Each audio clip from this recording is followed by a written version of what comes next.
Okay, I'm Isabel. And I'm Eleanor. We're 8th graders who live in Dunwoody, Georgia, and the slideshow is about gun violence awareness and prevention in our community schools, and we're doing this for our Silver Award project. A Girl Scout Silver Award is one of the highest awards in a Girl Scout game, and it is completed by cadets. It is a take-action project where we find an issue we care about and work to make a difference in our community. The goal is to investigate the root cause of the issue and work to address it in a sustainable way. Why do we choose this topic? I personally chose this topic because my whole school life has been affected by the threat of gun violence, and I felt very scared at times, especially after the threats my middle school received after the Appalachia school shooting. The nonstop lockdown drills made me feel very anxious for my safety. Sometimes I wonder if I can even see all the red flags in others, and what I would do if I did see one. The reason I chose this topic was because of the gun threats and lockdowns at both of my sister's schools, and I wanted to be educated on the topic for safety when I go to the same school next year. Today we'll be talking about the facts about gun violence, the warning signs of someone in crisis, and what you can do to help. Thank you to our panel for coming to talk with us today. Can you please introduce yourselves, Lynn Deutsch? Hello, I am Lynn Deutsch. I am the mayor of the city of Dunwoody, where I have served as mayor now. This is the beginning of my 6th year, and I was on city council for 8 years. And I look forward to today's discussion. Thank you. Tracey Whaley? Good afternoon. My name is Tracey Whaley. I'm the Chief of Police for Dekalb County Schools. It is a pleasure to be here. Nice to meet you. And Stephen Reps. Hi, Stephen Reps here, a resident of Sandy Hook, which is a district of Newtown, Connecticut. My daughter and I are both survivors of Sandy Hook tragedy that happened in December of 2012. Thank you. Here are some facts about gun violence. Guns are the leading cause of death among American children and teens. 1 out of 10 gun deaths are aged 19 or younger. Since the shooting at Columbine High School in 1999, more than 338,000 students in the U.S. have experienced gun violence at school. Each day, 12 children die from gun violence in America. Another 32 are shot and injured. In 2022, 34 students and adults died, while more than 43,000 children were exposed to gunfire at school. And in 4 out of 5 school shootings, at least one other person had knowledge of the attacker's plan but failed to report it. Here are some warning signs of someone who might be in crisis. If someone is suddenly withdrawn from their friends, family, and activities, including online or via social media. Bullying, especially if targeted towards difference in race, religion, gender, or sexual orientation. Excessive irritability, lack of patience, or becoming angry quickly. Expressing chronic loneliness or social isolation. Expressing persistent thoughts of harming themselves or someone else. Making direct threats toward a place, another person, or themselves. Bragging about access to guns or weapons. Recruiting accomplices or audiences for an attack. Obsession with online violent content, mass shooters or weapons, and cruelty to animals. What can you do to help? First, you can recognize the signs. Remember the warning signs of gun violence and how to spot them in real life and online. Next, you can act immediately and take it seriously. Understand strategies to take action and overcome potential barriers to being an upstander rather than a bystander. Last, you can say something. Learn how to intervene by telling a trusted adult or using an anonymous reporting system. Start with hello. Step 1. See someone alone. Learn how to recognize the signs of loneliness and social isolation. Step 2. Reach out and help. Find out what you can do to help others feel included. Step 3. Start with hello. Discover how to break the ice and strike up a conversation. Alright, now we're going to turn to a few questions from our troop. What do you believe are some of the root causes of gun violence? And these questions are open and anyone can answer or add anything on. So I'll start. So root causes of gun violence. The root causes of gun violence are probably the same causes of other forms of violence, probably the same causes of that you spoke about, of someone being withdrawn and being disagreeable. I believe that somehow some people get to the point where they believe resorting to using a weapon is an acceptable form of dealing with how they feel or what they're dealing with in their life. And of course, we know and we understand that is not the case. But the belief that resorting to using a weapon is acceptable or within someone's right when they disagree or are having a challenging time in life, that may be one of what can be several reasons why people resort to using weapons. Yes, thank you. Did anyone else have anything to add on? I think feelings of isolation is certainly a factor. Bullying is a factor as well. If someone in the school feels that he or she is being ridiculed to the point of they feel they have no other voice than to act out in violent ways. It's a shame that it could happen that way, but if you see someone who is being picked on mercilessly, it's certainly a good idea to bring it to the attention of an adult. I think that very simplistically, the easy access to guns is part of the root cause of gun violence. There was a time when young people who wanted to take action didn't have easy access to guns. And now, not just for children and not just for students, but adults too, often grab a gun when either words or potentially say fist might clearly be a better choice. As well, so to me, that's my main concern is easy access to guns for children particularly. And there definitely can be underlying mental health crises that are driving some of this. And certainly denial is a big factor. The assassin from Sandy Hook, I don't want to say his name, but he would isolate himself in his room. He covered his windows with plastic bags. He would communicate with his mother in the same house only through text.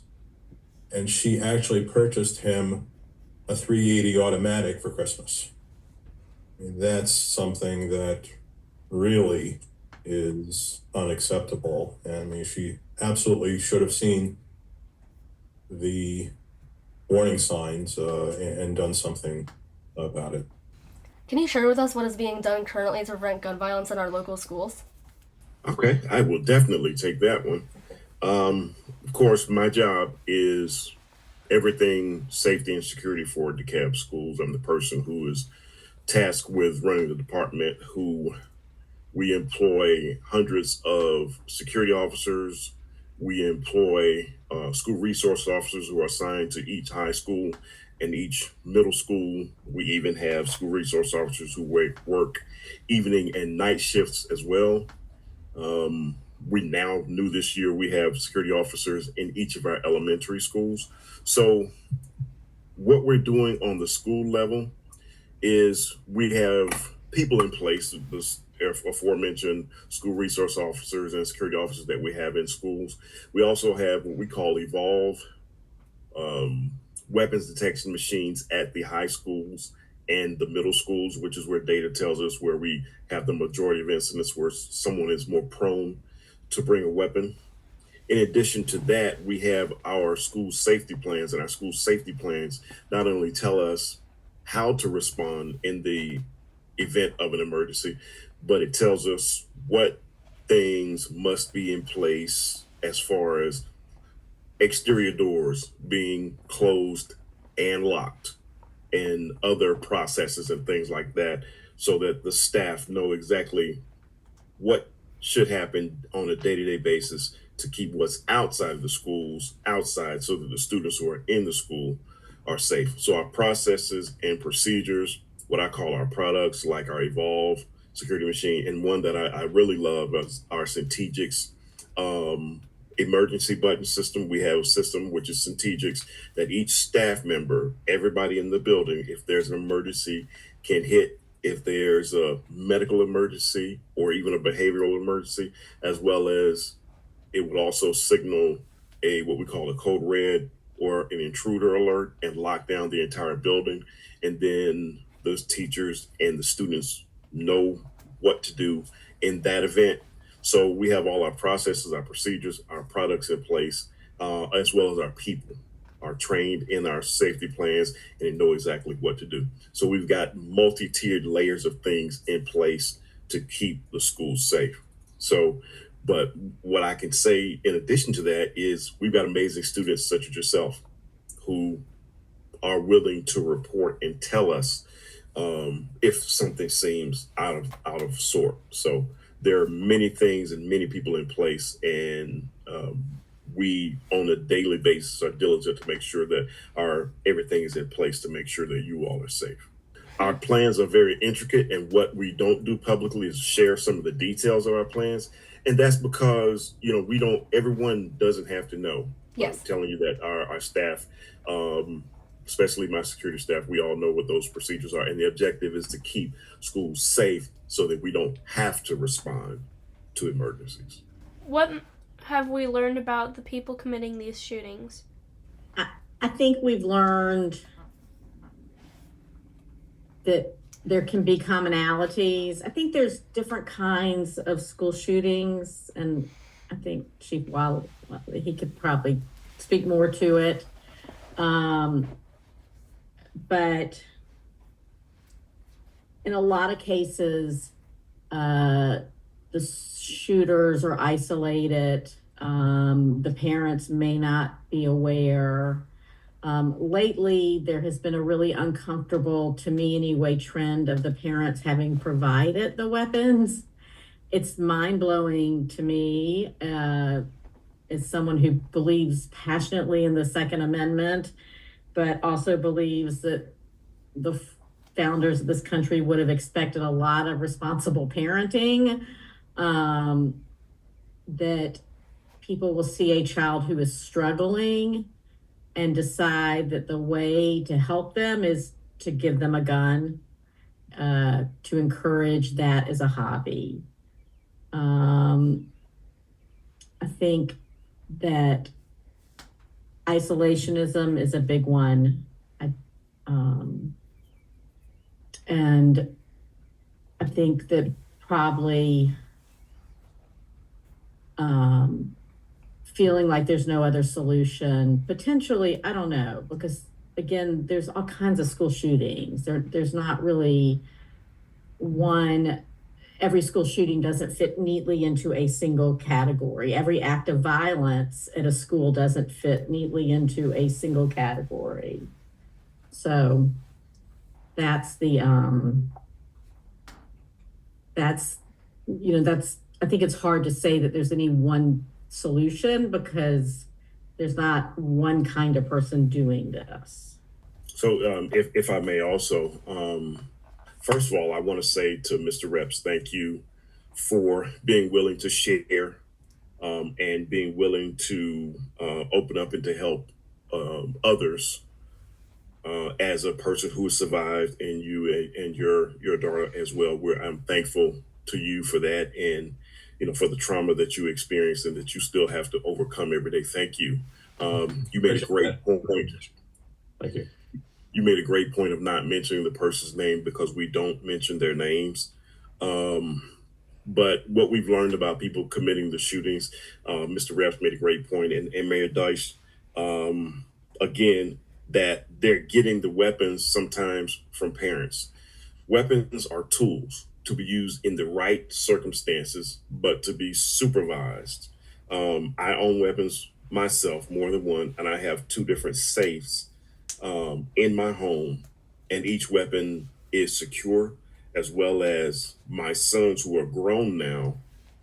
I trained them how to properly use and when to properly use a weapon, just like a plumber would teach an apprentice about the proper use of tools. Um, but the things that we have learned is that people get the opportunity, they take it. And that's why part of what we do is we try to take away the opportunity. And there is something that Mr. Rep said earlier about people being maligned or people being bullied.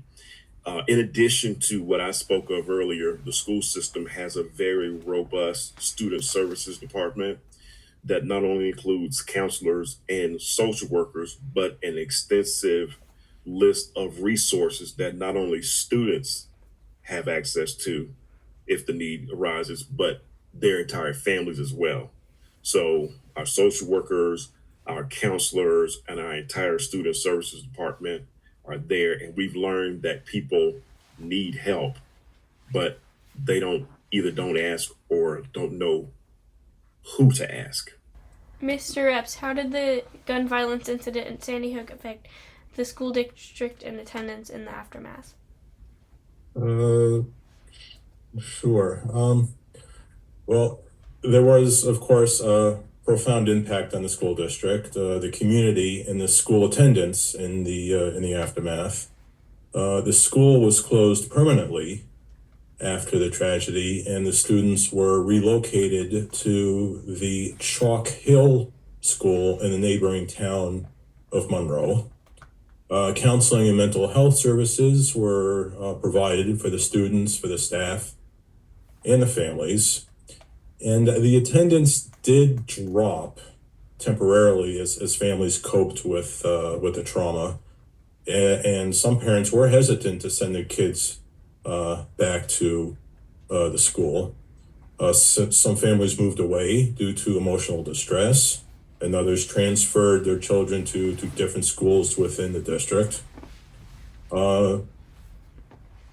This, of course, set a precedent for security measures across the district. This tragedy, including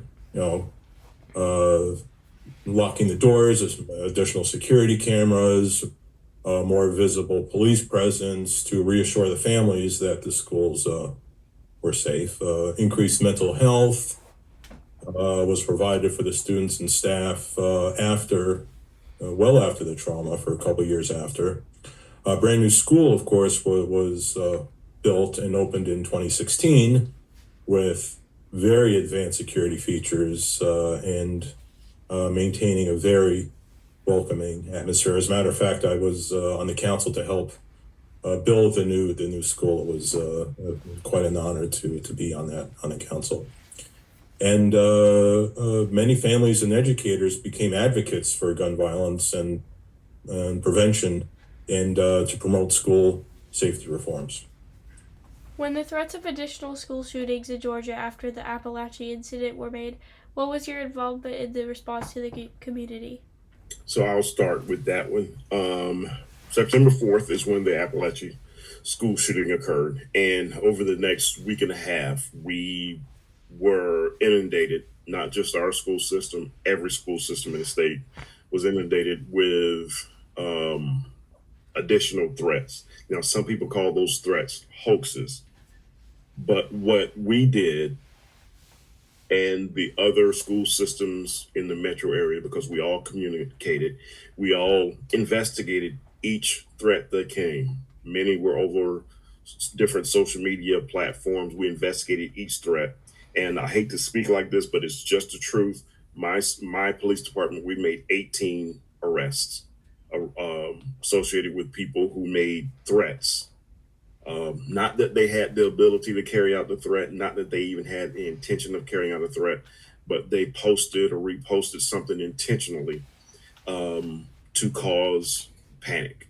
So that was our response. And I know that was also the response of the neighboring school systems, because the chiefs of those school systems, the directors of safety, and we were all in close communication each day until those threats no longer came in. So we treat every situation seriously, and we put all of the resources we have behind investigating and determining who has made the threat, determining whether they have the ability to carry it out, And then if we have the appropriate evidence, we do make an arrest. So that sounds harsh and hard, but it's just the truth that, those things cannot go and be overlooked. Yes, thank you. So our police chief and our police department would have worked closely with the Dekalb Schools Police as necessary.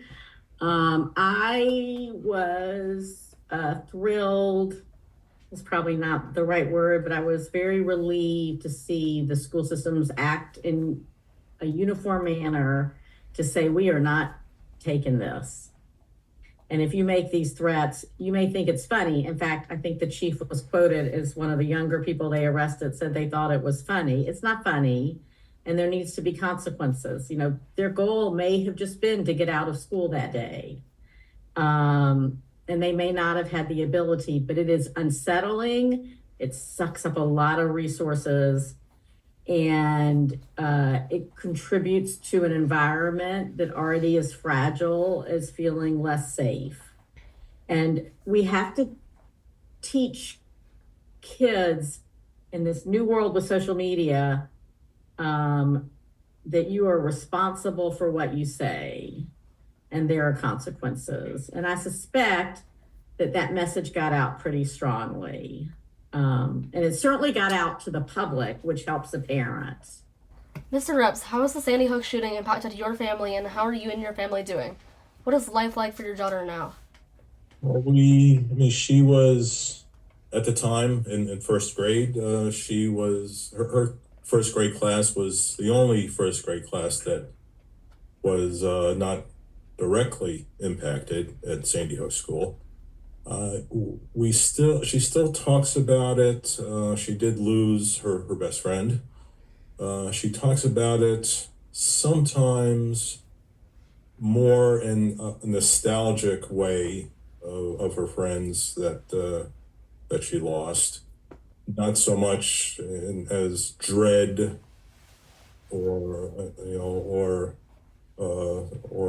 being afraid, but more nostalgic. She was 6 years old, so she was didn't really fully understand what was going on at the time. She certainly does now, but she's very well adjusted. She's doing extremely well. She's at University of New Hampshire right now in her freshman year.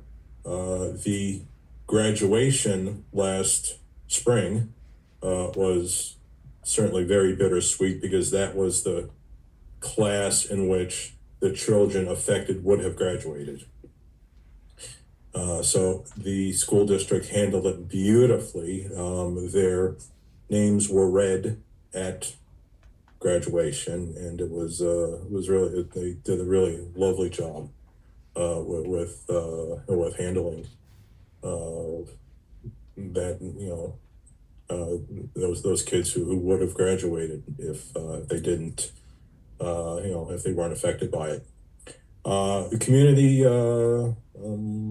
is doing very well. We still have some healing to do, but we're going to be okay. We hear "see something, say something," but a lot of kids may worry what will happen. A reported person may get in trouble or feel more alienated. What would you tell those who are concerned about someone else but are afraid to speak up? Say something.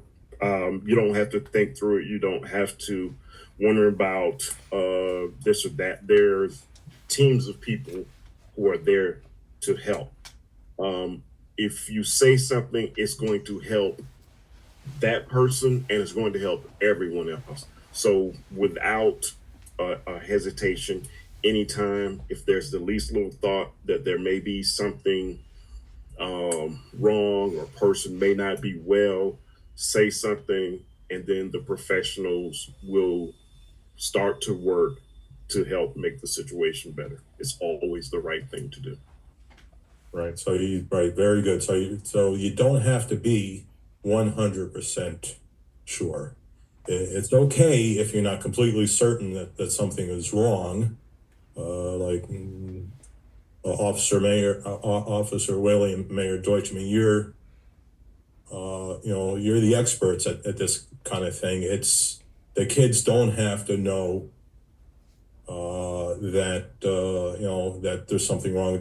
There are people who figure that out for the kids, so they don't have to be 100% sure. And it's helping, not tattling, right?